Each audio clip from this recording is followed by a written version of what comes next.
Shalom, salam kasih, salam sejahtera di dalam nama Tuhan Yesus.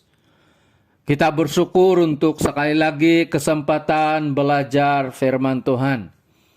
Sebab itu kiranya kasih karunia, damai sejahtera, kemurahan Tuhan akan menyertai setiap kita dimanapun kita berada. Saudara dikasihi Tuhan, mari kita siapkan hati kita untuk sama-sama belajar dan mendengar akan firman Tuhan yang hari ini kita renungkan dan pelajari bersama-sama, diambil di dalam Efesus pasal 2 ayat 11 sehingga 16. Sekali lagi Efesus pasal 2 ayat 11 sehingga 16. Dan saya akan bacakan di sini dalam terjemahan Berita Baik. Bersatu karena Kristus. Hai kamu yang bukan orang Yahudi, ingatlah akan keadaan kamu dahulu. Kamu disebut orang yang tidak bersunat oleh orang Yahudi yang menyebut diri mereka orang bersunat, yaitu tanda yang dilakukan oleh manusia pada tubuh mereka. Pada masa itu kamu tidak mengenal Kristus. Kamu orang asing yang tidak termasuk umat pilihan Allah. Kamu tidak mempunyai bahagian dalam perjanjian yang dibuat oleh Allah dengan umatnya, berdasarkan janji-janjinya kepada mereka. Kamu hidup di dunia ini tanpa harapan dan tanpa Allah. Tetapi sekarang, karena kamu hidup bersatu dengan Kristus Yesus, kamu yang dahulunya jauh daripada Allah, telah didekatkan kepada Allah oleh kematian Kristus. Hal itu demikian karena Kristus sendiri telah membawa kedamaian untuk kita dengan menjadikan orang Yahudi dan orang bukan Yahudi satu umat.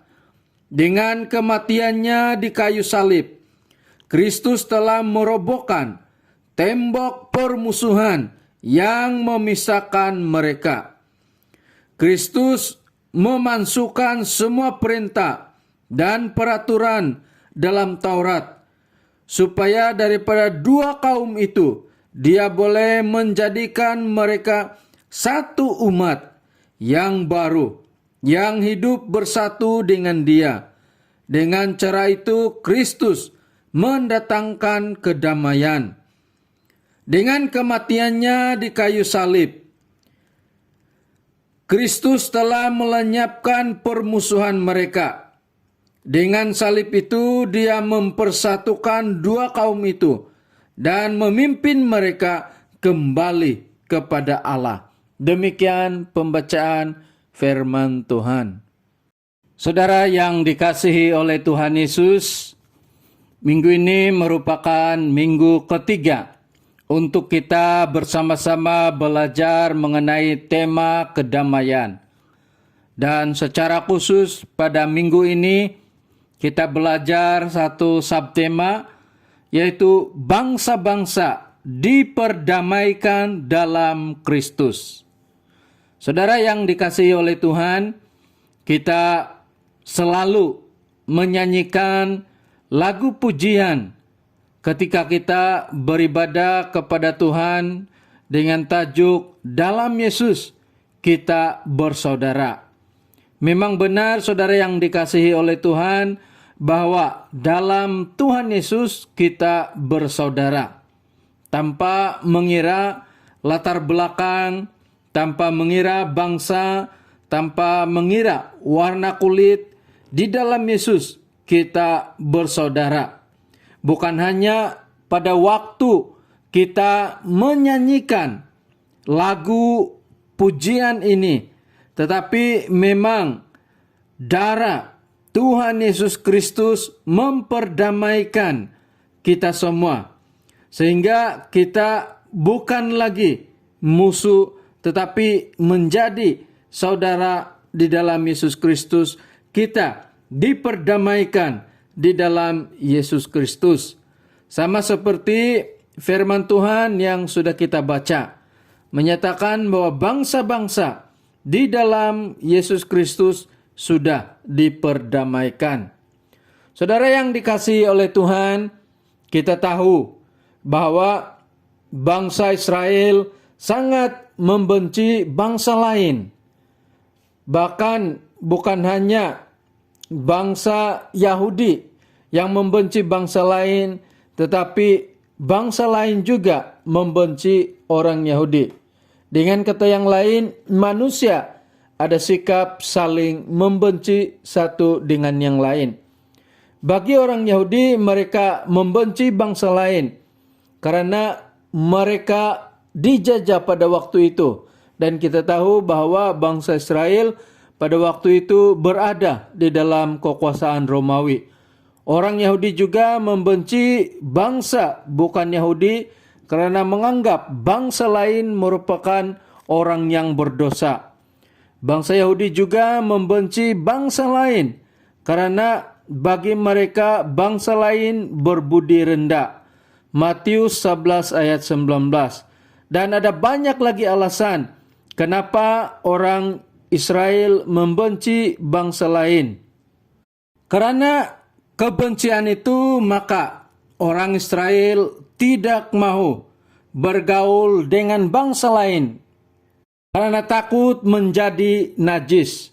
Dan karena kebencian itulah, maka tidak ada damai di antara bangsa Yahudi dan bukan Yahudi. Sebab itu saudara yang dikasihi oleh Tuhan, kita melihat di dalam firman Tuhan yang sudah kita baca bahwa bangsa-bangsa di dalam Yesus Kristus telah diperdamaikan.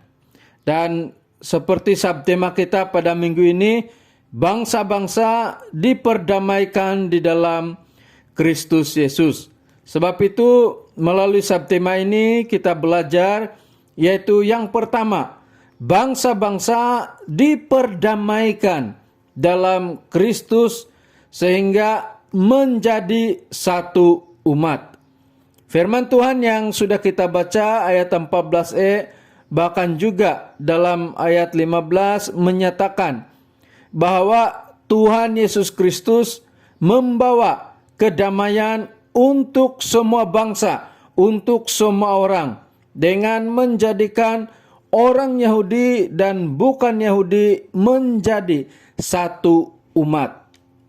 Maksudnya, baik orang Yahudi maupun orang bukan Yahudi menjadi satu tubuh di dalam Yesus Kristus. Saudara, kita juga merupakan satu tubuh, satu umat di dalam Yesus Kristus. Apapun bangsa kita, apapun status kita dalam masyarakat, kita merupakan satu tubuh di dalam Yesus.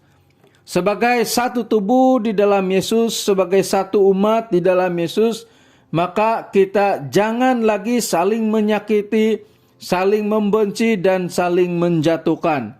Sebab kalau hal itu masih dilakukan, maka sebagai satu tubuh, kita sendiri yang merasa kesakitannya. Sebab itu biarlah kita saling mengasihi dan tidak saling menjatuhkan.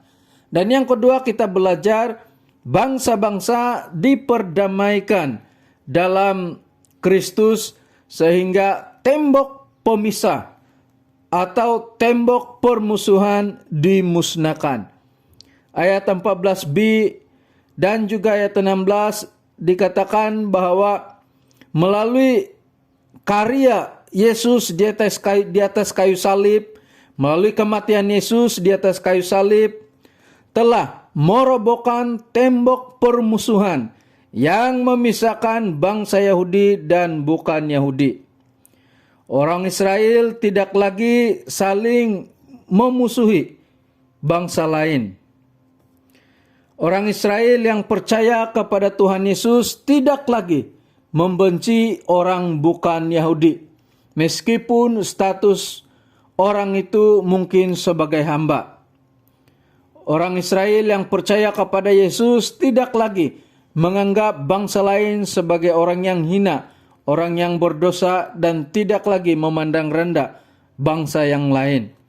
Bahkan bangsa Israel yang percaya kepada Yesus tidak lagi seharusnya menjadi sombong rohani seperti orang-orang Israel yang beranggapan mereka lebih baik, lebih rohani daripada yang lain. Tidak lagi menganggap orang yang tidak bersunat sebagai orang najis. Sebagai orang percaya, kita semua sudah didamaikan melalui Yesus Kristus. Sebab itu memang tidak wajar kalau kita saling membenci dan saling bermusuhan. Walaupun mungkin kita berbeza latar belakang, berbeza status, berbeza bangsa dan sebagainya, tetapi kita tidak lagi menganggap seorang dengan yang lain sebagai musuh. Mungkin di dalam persekutuan kita berbeza pendapat, atau mungkin juga kita disakiti. Tetapi kita tidak lagi saling membenci, tetapi saling mengampuni. Karena kita tahu bahwa dendam itu sesuatu yang tidak baik di dalam persekutuan. Ada seorang raja yang mendapati bahwa pembesarnya berhutang beratus-ratus juta kepadanya. Ketika raja meminta supaya pembesarnya membayar hutangnya kepada raja, ternyata pembesar itu tidak mampu membayar hutangnya yang begitu banyak. Lalu raja memberikan perintah supaya pembesar ini bersama-sama keluarganya dijual untuk membayar hutangnya. Tetapi pembesar itu memohon belas kasihan daripada rajanya dan memberikan kesempatan kepada dia dan mengampuninya. Raja itu berbelas kasihan, sehingga bukan hanya mengampuninya, tetapi menganggap pembesarnya itu sudah melunaskan segala hutangnya. Ketika berada di luar, pembesar ini berjumpa dengan seorang kawannya yang berhutang hanya beratus-ratus sahaja. Tetapi dia menangkap dan mencekik kawannya, sehingga memasukkannya ke penjara dan meminta kawannya membayar hutangnya. Meskipun kawannya merayu minta diampuni dan diberikan kesempatan, tetapi pembesar ini tidak mau mengampuninya. Dan melalui cerita ini kita dapat belajar bahwa orang yang tidak menyadari bahwa dia sungguh-sungguh sudah diampuni oleh Tuhan, sangat sukar mengampuni orang lain. Saudara, sama halnya dalam kedamaian.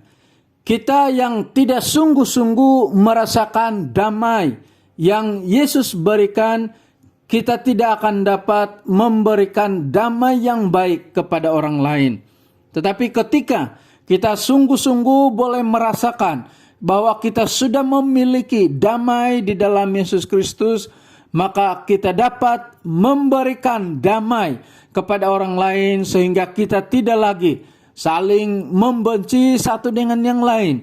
Kita tidak lagi menyakiti orang lain, kita tidak lagi saling menjatuhkan. Karena di dalam Yesus kita ada damai dan kita dapat memberikan, menyatakan damai itu kepada orang lain. Saudara yang dikasihi oleh Tuhan, bangsa apapun kita, siapapun kita, di dalam Yesus kita sudah didamaikan. Sebab itu marilah kita saling mengasihi dan tidak saling membenci, karena permusuhan sudah dirobohkan oleh Tuhan Yesus melalui karyanya di atas kayu salib. Terima kasih, Tuhan memberkati firman Tuhan sampai di sini. Mari kita berdoa untuk firman Tuhan yang sudah kita pelajari. Bapa di surga, kami mengucap syukur karena kami tahu di dalam Yesus Kristus, siapapun kami, bangsa apapun kami sudah didamaikan. Biarlah kami saling mengasihi satu dengan yang lain dan tidak saling menjatuhkan. Terima kasih Bapa firman-Mu. Saat ini kami mau berdoa untuk jemaat Tuhan dimanapun berada. Tuhan berkati. Tuhan berkati hidup mereka Dan yang sakit, yang sudah dijangkiti COVID, Engkau sembuhkan mereka.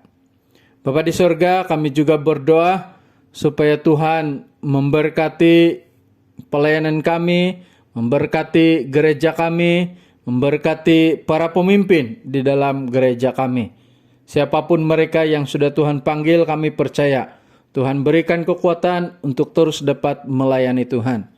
Kami juga berdoa supaya Tuhan akan terus memberkati negara kami, biarlah negara kami akan terus pulih dengan baik. Engkau juga memberkati para pemimpin negara kami, Engkau juga memberkati dan memberikan kekuatan bagi para petugas barisan hadapan. Terima kasih Tuhan, semuanya ini kami serahkan dalam tangan-Mu. Di dalam nama Tuhan Yesus, kami sudah berdoa. Amin.